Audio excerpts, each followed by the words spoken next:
He told her under the humming hospital lights that love isn't brave, it is stubborn.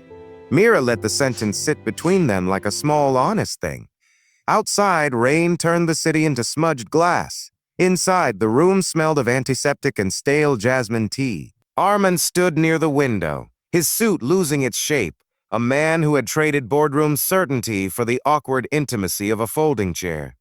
He had come every night for 2 weeks, learning to wait. They'd met at a charity dinner when he bought a photograph she'd suggested. She moved through the room organizing volunteers, apologizing for small inconveniences. Her laugh was quick, practical. He had been struck by how unbothered she seemed by his money. In 3 months, conversations became an honest habit. Tea, books, small confessions.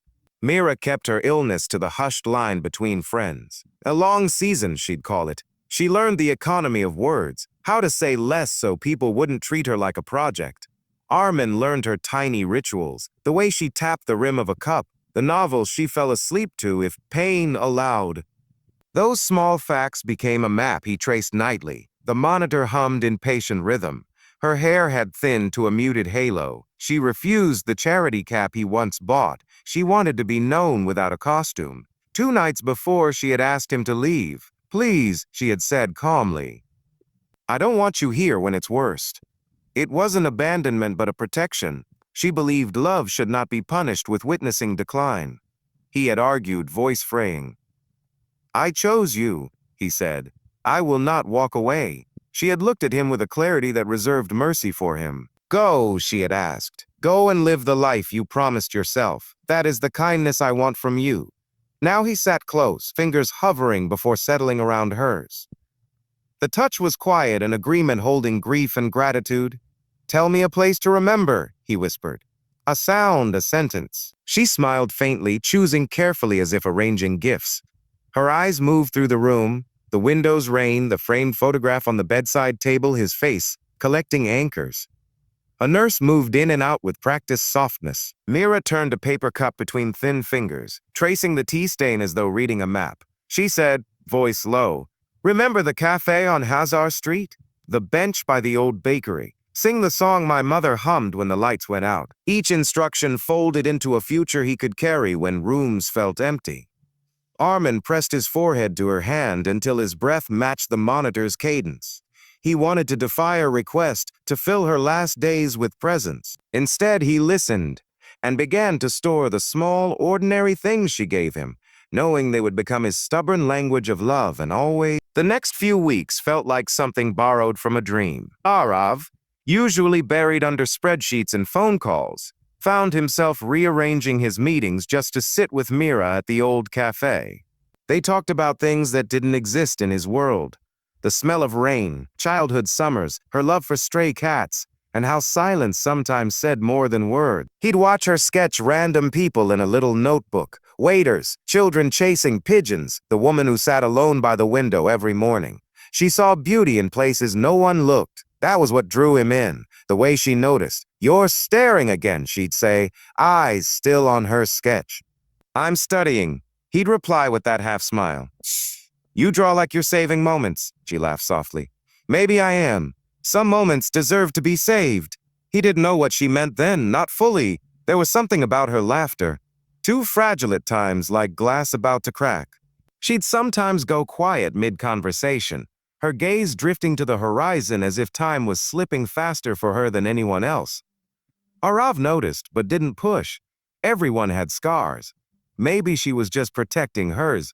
When she caught a cold one evening, he insisted on bringing soup. Her tiny apartment smelled like lavender and old books. On the shelf sat rows of unfinished paintings, sunsets, faces, flowers, but none complete. "You never finish your art?" he asked. "I like them that way," she said softly. "Some stories don't need an ending." Arav's heart stuttered. There was something behind that smile, a quiet goodbye hidden in plain sight. As the days passed, he realized how deeply she had slipped into his routine. Coffee tasted different when she wasn't around. The city felt heavier. Even his expensive office view meant nothing when she wasn't there to tease him about his CEO seriousness.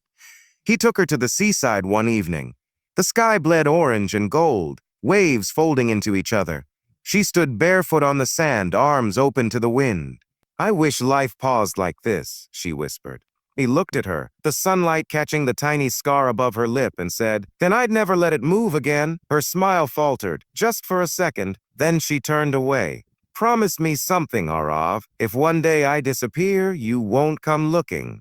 He frowned. "What are you saying? Just promise I can't." She exhaled a shaky laugh, brushing his hand lightly. "Then maybe you shouldn't fall in love with me." But it was too late. He already had.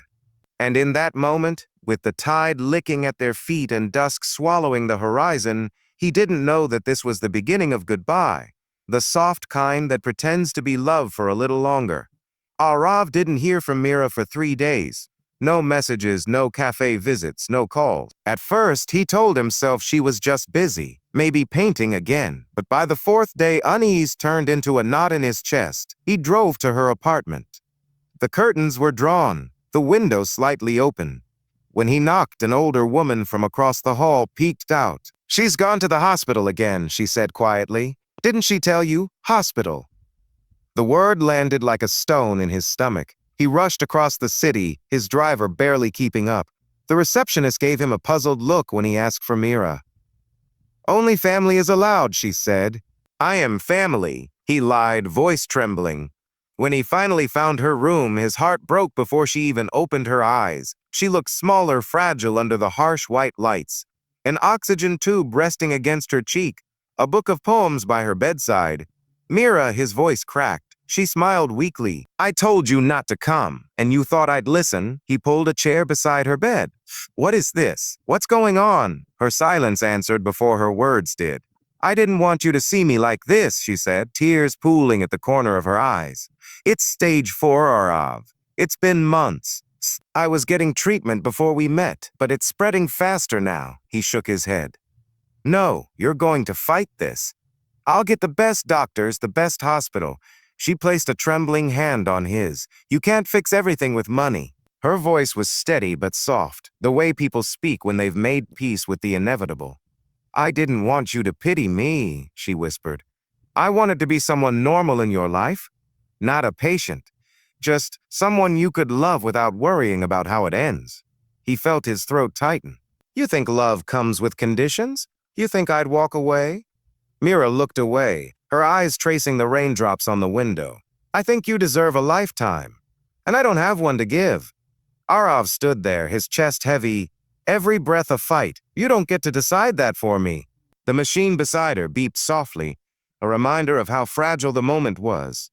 "I wanted you to remember me in sunlight," she said finally, voice barely above a whisper. "Not like this." He knelt beside her, resting his forehead against her hand. "Then I'll build sunlight wherever you are." Her tears slipped quietly down her cheek, mingling with his. Outside, thunder rolled, low and distant, like the world itself was mourning early. And for the first time, Arav realized that love isn't always about saving someone. Sometimes it's about holding on while they slowly fade, even when every part of you is breaking. Weeks passed in blurred mornings and sleepless nights. Arav spent every spare minute at her side, reading her favorite poems, playing old songs she loved. Her laughter came softer now, like wind fading into dusk.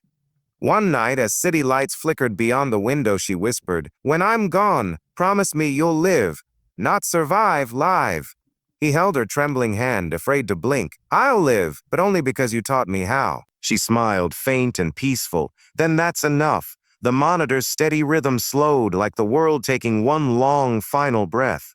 Arav didn't cry. Not then. He just sat there, fingers tangled in hers, as if refusing to let time move. Days later, he found her sketchbook. The last page showed 2 figures beneath a sunset, unfinished yet complete in feeling. Below it, a note in her handwriting. "Some love doesn't need forever, just enough to change a heart." Arav framed it on his office wall. Meetings came and went, cities changed, but every evening as the sun dipped below glass towers, he'd whisper to the fading light, "You're still my sunlight, Mira."